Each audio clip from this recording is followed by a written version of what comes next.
Hi, I'm Scott Duncan. Welcome to Airtech. I've been in the industry over 25 years. Sales, service, installations, branch manager, technical support, all aspects.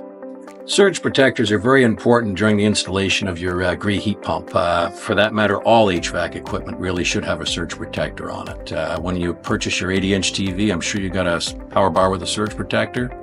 Same thing, we want to protect our heat pump. Power surges can destroy the electronics. We have the RSH50 as an option for surge protection here at Airtech. To install it, it's really simplistic. All we need to do is ground it and simply connect our leads to the load side. Load and ground. We can mount this device on the disconnect directly. It also comes with a clamp, so we could even mount it on the wall if we didn't have space. Keep in mind you'd want to use a little bit of liquid tape between the device and the disconnect box.